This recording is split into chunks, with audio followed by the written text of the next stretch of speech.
Pourquoi nous chantons? Dans beaucoup de mouvements spirituels, il n'y a pas les chants. Ils ne s'exercent pas à chanter. Alors vous allez voir maintenant quelle est la différence entre ces mouvements et le nôtre.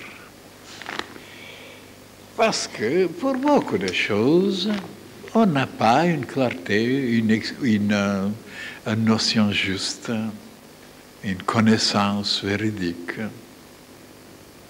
On ne voit pas les choses. Il faut toujours quelqu'un qui doit les expliquer.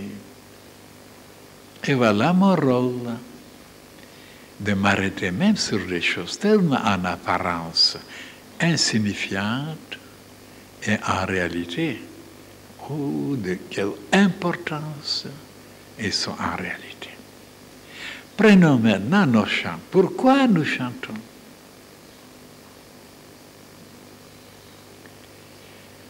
Parce que dans le passé, les initiés ont connu la puissance qui se dégage d'un corps ou d'une assemblée ou d'une réunion ou de quelque chose qu'on a uni ensemble, même les objets. Mais souvent, voilà, les choses ne vibrent pas, les atomes, les électrons, les molécules, les particules. Souvent, ils sont en désordre, ils ne vibrent pas en harmonie, en union. Et voilà pourquoi il n'y a pas de force qui se dégage. Maintenant, quand je vous ai déjà donné 4 conférences sur le laser, alors, sur quoi s'était basé le laser qui produit maintenant tellement de phénomènes extraordinaires de puissance, mais alors incalculables presque? Je vous ai expliqué en détail ce qu'on pouvait faire avec le laser.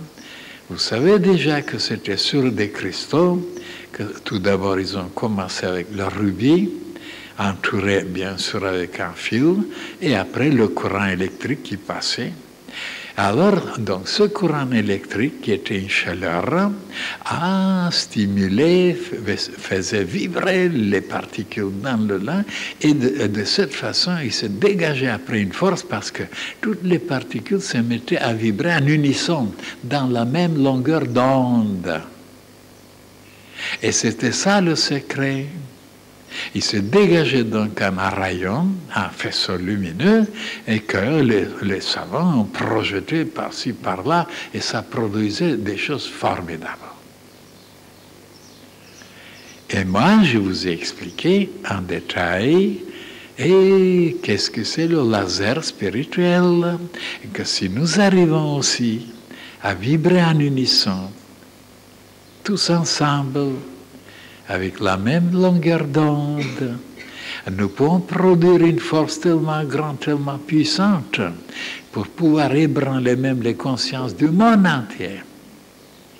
Et je vous ai donné une image, étant donné que tous les frères et les sœurs qui sont là et qui sont désunis, chacun a ses problèmes à résoudre, ses soucis, ses chagrins, ses souvenirs, voilà, ses tourments, ses malheurs. Alors, on est désunis, on vibre d'une différente façon, il n'y a pas cette longueur d'onde la même, et c'est pourquoi dans toutes ces unions, dans toutes ces réunions, dans tous ces moments, spiritualisme même soi-disant, il n'y a pas de résultat. Parce que ce n'est pas basé sur un savoir initiatique. Alors c'est très important ça, de pouvoir au moins quelques minutes vibrer en unisson. Ce n'est pas tellement difficile, seulement on est ignorant. Alors ils sont tous ensemble, mais Dieu sait seulement sur quoi ils pensent. Et pour pouvoir maintenant les amener vers la même longueur d'onde, j'ai donné une image qu'on connaît et qui est toujours formidable. La lumière, on sait qu'est-ce que c'est la lumière. On se concentre seulement sur la lumière. Dans son imagination, on voit la lumière. Et quand tout le monde pense à la lumière, voilà la longueur d'onde qui est la même. Et à ce moment-là, il se dégage des puissances de chacun de dedans inconnues. Alors on peut formidablement secouer le monde entier et propager et réaliser l'âge d'or et le royaume de Dieu et sa justice. Pourquoi jusqu'à présent on n'a pas réussi? Parce qu'on était ignorants, on était disloqués, on était toujours dans les dissonances et on a donné le droit à tout le monde d'être comme ça. Chacun d'après les goûts et d'après les couleurs, ils ont inventé ça. Voilà, ils ont donné le droit que chacun doit être anarchique, de penser différemment, de ne jamais s'unir, de ne jamais vibrer en unisson, parce que alors c'est stupide, c'est pas intelligent, mais d'être cacophonique, d'être désorganisé, ah, voilà ce qui est. Et c'est le monde entier a accepté ça. Voilà pourquoi il y a partout le désordre, les vacarmes, les malheurs, les maladies. Parce qu'on est dissonance, en dissonance. Est-ce que vous comprenez ou non? Le laser est basé sur ça.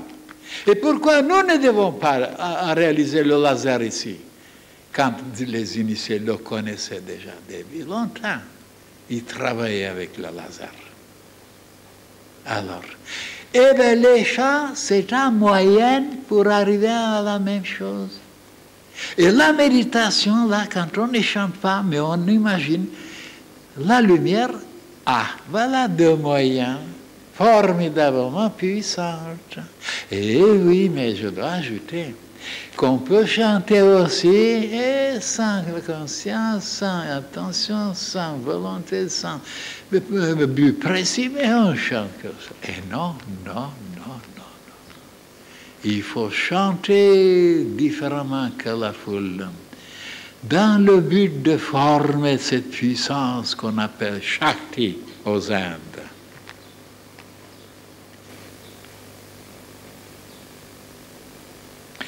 Maintenant, mes chers frères et sœurs, c'est ça.